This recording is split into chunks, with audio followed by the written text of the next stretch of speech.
ഈശോ മിശിഹായ്ക്ക് സ്തുതിയായിരിക്കട്ടെ. പ്രിയ സഹോദരങ്ങളെ, ഈ ദിവസങ്ങളിലെല്ലാം നമ്മൾ ഒരു വൈറൽ വീഡിയോ, ബഹുമാനപ്പെട്ട മാരിയോ ബ്രദറിൻ്റെ ജീവിതത്തിലുണ്ടായ ഒരു അവസ്ഥ ഇന്ന് സോഷ്യൽ മീഡിയയെ സെലിബ്രേറ്റ് ചെയ്യുന്ന ഒരു സമയമാണിത്.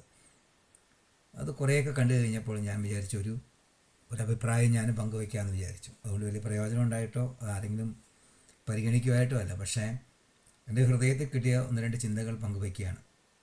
ഇത് പങ്കുവയ്ക്കുന്നത് സോഷ്യൽ മീഡിയയിൽ ഇത് ആഘോഷിക്കുകയും അർമാദിക്കുകയും ചെയ്യുന്ന ആൾക്കാർക്ക് വേണ്ടിയിട്ടല്ല. ആരെങ്കിലുമൊക്കെ ഇവരുടെ ദാമ്പത്യ ജീവിതം കണ്ടിട്ട് വേദനിക്കുന്നുണ്ടെങ്കിൽ, ഒപ്പം ആരെങ്കിലുമൊക്കെ ഇവരുടെ ജീവിതത്തിലൂടെ അനുഗ്രഹങ്ങൾ, ദൈവത്തിൻ്റെ അനുഗ്രഹങ്ങൾ സ്വീകരിച്ചിട്ടുണ്ടെങ്കിൽ, അവർക്ക് വേണ്ടി ഹൃദയം തുടങ്ങി പ്രാർത്ഥിക്കുന്നുണ്ടെങ്കിൽ, അവരുമായിട്ടുള്ള എൻ്റെ ഒരു ചെറിയ പങ്കുവയ്ക്കലായിട്ട് ഇത് കണക്കൂട്ടിയാൽ മതി.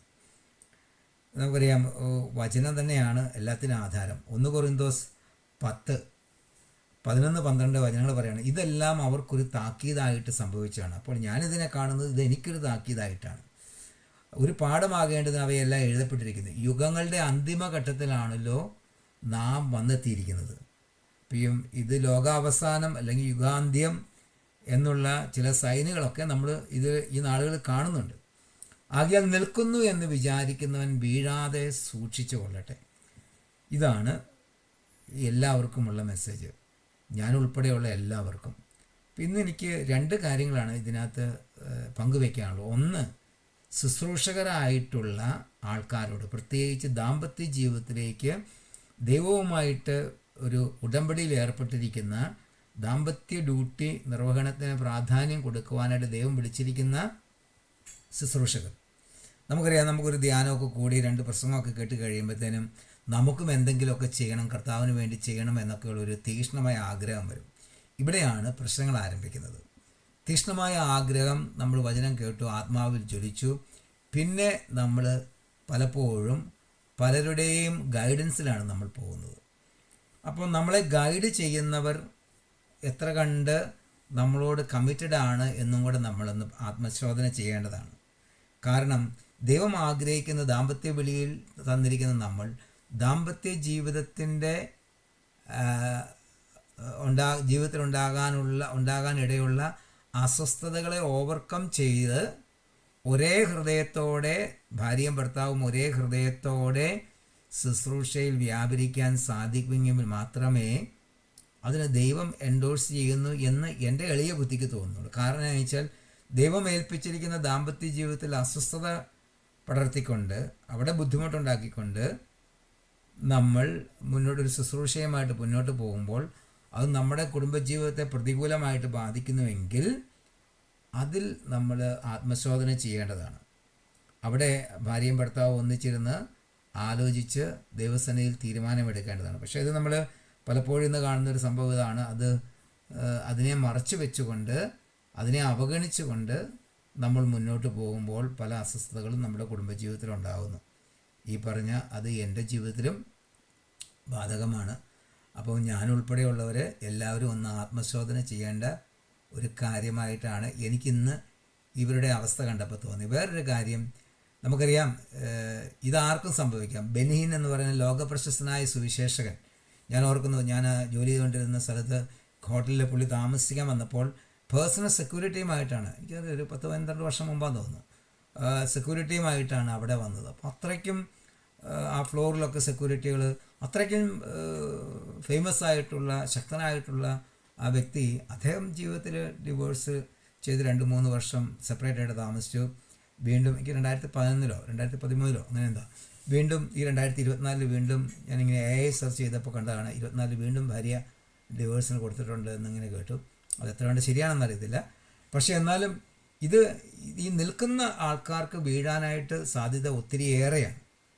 അപ്പോൾ നമ്മൾ അവർ വീണ് കഴിയുമ്പോൾ ആ വീഴ്ച കണ്ട് ആനന്ദിക്കാനും ആഹ്ലാദിക്കാനും നമുക്ക് ഇടവരാതിരിക്കട്ടെ. കാരണം നമ്മളും നാളെ ഈ അതേ അവസ്ഥയിലൂടെ കടന്നു പോവുകയാണ്. ഇന്ന് ഒട്ടനവധി കുടുംബങ്ങൾ, പ്രത്യേകിച്ച് UK ഞാനൊക്കെ ജീവിക്കുമ്പോൾ, ഇപ്പോൾ എൻ്റെ കുടുംബം തന്നെ ഒട്ടനവധി കുടുംബങ്ങൾ ഇന്ന് ഡിവോഴ്സിൽ ഇല്ലയെന്നേ ഉള്ളൂ.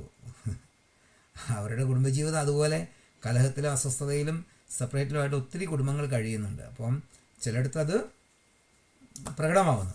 പിന്നെ ഒരു കാര്യം ഞാൻ ആഗ്രഹിക്കുന്നു, പ്രാർത്ഥിക്കുന്നു, ഈ സോഷ്യൽ മീഡിയയിലൂടെ ഇങ്ങനെയുള്ള കാര്യങ്ങൾ അതിൻ്റെ എന്താണ് എക്സ്ട്രീമായിട്ടുള്ള അവസ്ഥകൾ, ഉള്ളിലുള്ള വെറുപ്പ്, അമർഷം, ദേഷ്യമെല്ലാം അത്ര സെൻസിറ്റീവായിട്ടുള്ള കാര്യങ്ങളൊക്കെ സോഷ്യൽ മീഡിയയിലൂടെ പങ്കുവെക്കുമ്പോൾ നമ്മൾ അതിനൊരു ഇച്ചിരി വിവേകം, ഇപ്പം നമ്മൾ പറയാൻ പറ്റുന്ന, ഇപ്പം നമ്മളാണേലും അങ്ങനെ ചെയ്തു പോകുമായിരിക്കാം ചില നമ്മുടെ അവസ്ഥകൾ. പക്ഷെ എന്നാലും ശുശ്രൂഷകരെന്ന നിലയിൽ അങ്ങനെയുള്ള ആ അബദ്ധങ്ങൾ ചെന്ന് ചാടാതിരിക്കട്ടെ, കർത്താവ് അവർക്ക് കൃപ കൊടുക്കട്ടെ എന്ന് പ്രത്യേകം പ്രാർത്ഥിക്കുകയാണ്. നിങ്ങളുടെ പ്രാർത്ഥനയിൽ ആ ദമ്പതികളെ ഓർക്കുക. അതുപോലെയുള്ള ശുശ്രൂഷകളിലുള്ള അത് അസ്വസ്ഥതയിൽ കഴിയുന്ന ദമ്പതികളെ, ഇനി നാളെ ഇതൊരു ഇന്നൊരു ആരംഭവും നാളെ ഒരു തുടർക്കഥയുമാകാതിരിക്കാനായിട്ട് നമുക്ക് പ്രത്യേകം പ്രാർത്ഥിക്കാം. രണ്ടാമതൊരു കാര്യം എനിക്ക് പറയാനുള്ളത് നമ്മുടെ സഭാ നേതൃത്വത്തോടാണ്. ഒത്തിരി സ്നേഹത്തോടെയും ബഹുമാനത്തോടെയും ആദരവോടെയും ഞാൻ പറയട്ടെ, നമ്മൾ ഒത്തിരിയേറെ ധ്യാന കേന്ദ്രങ്ങൾ ഇപ്പോൾ അങ്ങിങ്ങുമായിട്ടുണ്ട്. അതെല്ലാം നിലനിന്ന് പോകണമെങ്കിൽ ശുശ്രൂഷകരെ ആവശ്യമുണ്ട്. പക്ഷേ ഈ ശുശ്രൂഷകരെ എല്ലാം നമ്മൾ വിളിക്കുമ്പോൾ അതിനോട് നമുക്കൊരു കമ്മിറ്റ്മെൻറ്റ് വേണം. അവരോട് നമുക്കൊരു വിശ്വസ്തത അല്ലെങ്കിൽ ഒരു ദൗത്യബോധം നമുക്ക് അവരോട് വേണം. കാരണം അവരെ പ്രഥമ വിളി എന്നുള്ളത് ദാമ്പത്യ ജീവിതമാണ്. അവരുടെ ദാമ്പത്യ ജീവിതം സുരക്ഷിതവും സേഫുമാണെന്നുള്ളത് ഉറപ്പുവരുത്തേണ്ട ഉത്തരവാദിത്തം ആ വ്യക്തിയെ ശുശ്രൂഷയ്ക്ക് വിളിക്കുന്ന വ്യക്തികൾക്കില്ലേ? അല്ലെങ്കിൽ വൈദികരാണെങ്കിലും സഭാ നേതൃത്വമാണെങ്കിലും അവർക്കില്ലേ? എനിക്കറിയാൻ പാടില്ല എന്ന് ചോദിക്കുക. ഞാൻ ജെന്യുവനായിട്ട് ചോദിക്കുകയാണ്. അവരുടെ ദാമ്പത്യ ജീവിതം സമാധാനത്തിലും സന്തോഷത്തിലുമാണ്. സാമ്പത്തിക ഭദ്രത നമുക്കൊരു വരെ അത് ഇപ്പം നമുക്ക് കോവിഡ് കാലത്ത് കണ്ട് കുറച്ച് വിഷയങ്ങളൊക്കെ ഉണ്ടായിരുന്നു. അപ്പോൾ അതിലേക്ക് ഞാൻ പോകുന്നില്ല. അത് വിവേകത്തോടെ കുടുംബങ്ങൾ നോക്കേണ്ട ആളുടെ ഡ്യൂട്ടിയാണ്. സാമ്പത്തിക മേഖലകൾ ശുശ്രൂഷയ്ക്ക് പോയിട്ട് ജോലി ചെയ്യാതെ, കുടുംബത്തെ വളർത്താതെ, അല്ലെങ്കിൽ കുടുംബത്തിൻ്റെ വരുമാന മാർഗ്ഗങ്ങൾ നോക്കാതെ, മക്കളുടെ കാര്യങ്ങൾ നോക്കാതിരിക്കുക എന്നുള്ളത് അത് ദാമ്പത്യ ജീവിതത്തോട് ചെയ്യുന്ന ഒരു അവിശ്വസ്ത തന്നെയാണ്. പക്ഷേ അതല്ല ഞാൻ പറയുന്നത്. പക്ഷേ അവർ ദാമ്പത്യ ജീവിതത്തിലെ ശുശ്രൂഷാ ജീവിതത്തിലേക്ക് വിളിക്കുമ്പോൾ ആ വ്യക്തിക്ക് ആ ശുശ്രൂഷ ജീവിതത്തിൽ വിളിയുണ്ടോ? ആ വ്യക്തിയെ സംബന്ധിച്ചിടത്തോളം ആ വ്യക്തിക്ക് കിട്ടിയിരിക്കുന്ന പ്രഥമ വിളിയിൽ ആ വ്യക്തി സ്വസ്ഥതയോടെയാണോ വിശ്വസ്തയോടെയാണോ ജീവിക്കുന്നത് എന്ന് അന്വേഷിക്കാനും അത് ഉറപ്പുവരുത്താനും ആ വ്യക്തിയെ ശുശ്രൂഷയിലേക്ക് വിളിച്ചിറക്കുന്ന അധികാരികൾക്കില്ലേ? ആ ഒരു മേഖല ഞാൻ പ്രത്യേകം ഒന്ന് ഊന്നി പറയാൻ ആഗ്രഹിക്കുകയാണ്. ഈ കാലഘട്ടങ്ങളിൽ ഒട്ടനവധി ശുശ്രൂഷകരുണ്ട്. അപ്പോൾ അവരെല്ലാം സോഷ്യൽ മീഡിയയിൽ ട്രോളുന്നുണ്ട്, അതല്ലെങ്കിൽ അവർക്കെതിരെ. പക്ഷേ അതല്ല, ആത്മാർത്ഥമായിട്ട് കർത്താവിനെ ശുശ്രൂഷിക്കാൻ ഒരു കുടുംബം തയ്യാറാണെങ്കിൽ, യോശുവ പറയുന്നുണ്ട് 24:15, ഞാനും എൻ്റെ കുടുംബവും ഞങ്ങൾ കർത്താവിനെ സേവിക്കും. അതാണ് കുടുംബത്തിലുള്ള വിളി. അഡീഷണലായിട്ട് ശുശ്രൂഷ ചെയ്യാനുള്ളൊരു വിളിയുണ്ടെങ്കിൽ ആ കുടുംബത്തിൽ ശുശ്രൂഷയുടെ പേരിൽ ഒരിക്കലും കലഹം ഉണ്ടാകാൻ പാടില്ല. അപ്പോൾ അത് ഉറപ്പുവരുത്തേണ്ട ഉത്തരവാദിത്തം ആ ശുശ്രൂഷയുടെ നേതൃത്വത്തിൽ ഇരിക്കുന്നവർക്കുണ്ടെന്നുള്ളത് എൻ്റെ ഉള്ളിലുള്ളൊരു പ്രചോദനമാണ്. അത് ഞാൻ പങ്കുവയ്ക്കുകയാണ്. എനിക്ക് വ്യക്തിപരമായിട്ട് അറിയാവുന്നവരുണ്ട്. ഇത് ഇടപെടാത്തത് കൊണ്ട് അവർ ഇപ്പം നിരീശ്വരവാദികളായി പോയവരുണ്ട്. നിരീശ്വരവാദിയാന്ന് പറയുന്നുള്ളൂ. പക്ഷെ എന്ന് പറഞ്ഞാൽ അവർ ഒരു കാലത്ത് ശുശ്രൂഷ ചെയ്തുകൊണ്ടിരുന്ന വ്യക്തികളാണ്. അപ്പം ഇതൊക്കെ നമ്മൾ ഇതൊക്കെ കാണുമ്പോൾ എനിക്ക് അന്ന് പണ്ട് മുതലേ ഉള്ള ഒരു പ്രചോദനമാണ് ഇതൊന്ന് പങ്കുവയ്ക്കണം എന്നുള്ളത്.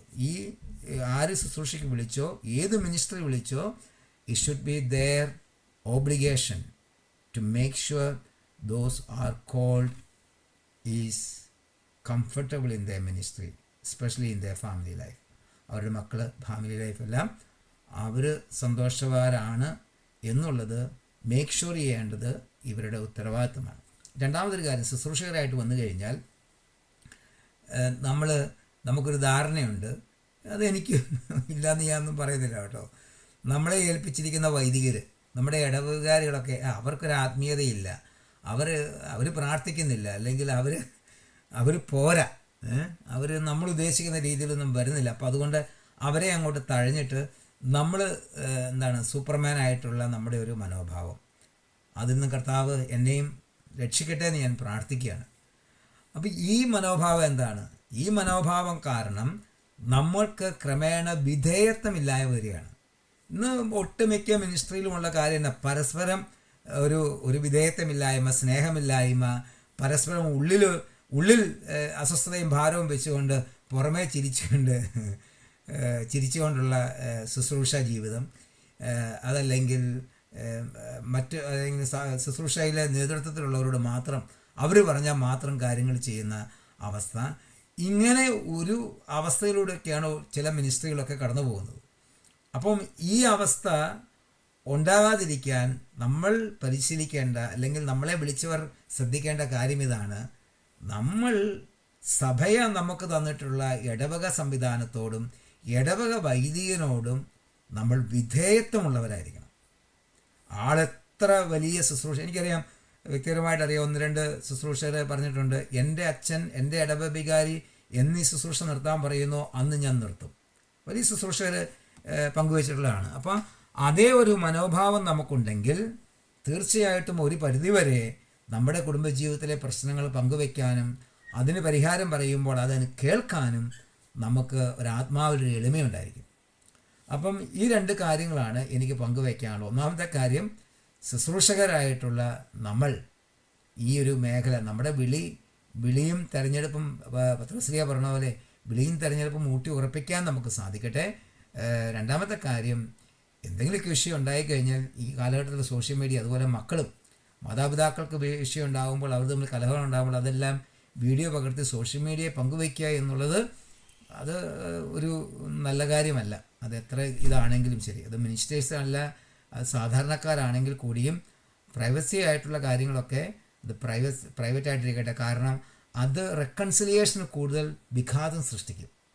അപ്പോൾ അതുകൊണ്ട് ഈ ഭാര്യ ദമ്പതികൾ എത്രയും പെട്ടെന്ന് റെക്കൺസൈൽ ആകട്ടെ, അവർ വീണ്ടും ദൈവരാജ്യ ശുശ്രൂഷയിൽ അവർ ആക്റ്റീവാകട്ടെ, ദൈവത്തിന് മഹത്വം ഉണ്ടാകട്ടെ എന്ന് പ്രത്യേകം പ്രാർത്ഥിക്കുകയാണ്. ഒപ്പം സഭാ അധികാരികളോട്, അതായത് ശുശ്രൂഷയ്ക്ക് വിളിച്ചേർക്കപ്പെട്ടിട്ടുള്ള കുടുംബങ്ങളുടെ ആത്മീയാവസ്ഥ, അവരുടെ ദാമ്പത്യാവസ്ഥ, കുടുംബജീവിതത്തിലൊക്കെ you are also accountable, because I believe that you call them out.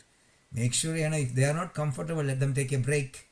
Our break എടുത്തുകൊണ്ട് അവർ പ്രാർത്ഥിക്കട്ടെ, അവർ വീണ്ടും തിരിച്ചു വരാനുള്ള കൃപ കൊടുക്കട്ടെ.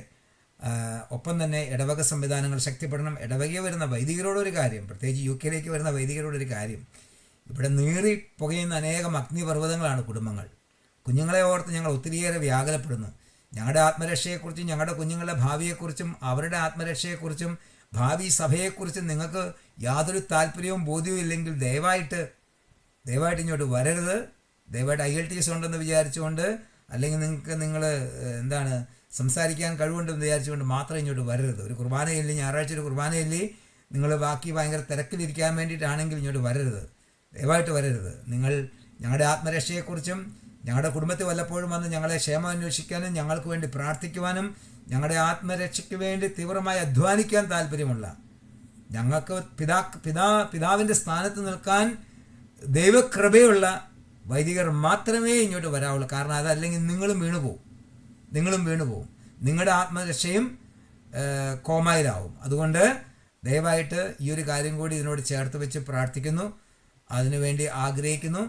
നമുക്ക് നമ്മുടെ ദാമ്പത്യ ജീവിതത്തെയും പ്രത്യേകിച്ച് മാരി യോസഫിനും വേണ്ടി നമുക്ക് പ്രത്യേകം പ്രാർത്ഥിക്കാം. ദൈവം എല്ലാവരെയും അനുഗ്രഹിക്കട്ടെ. ഈശോ മിശിഹായ്ക്ക് സ്തുതിയായിരിക്കട്ടെ.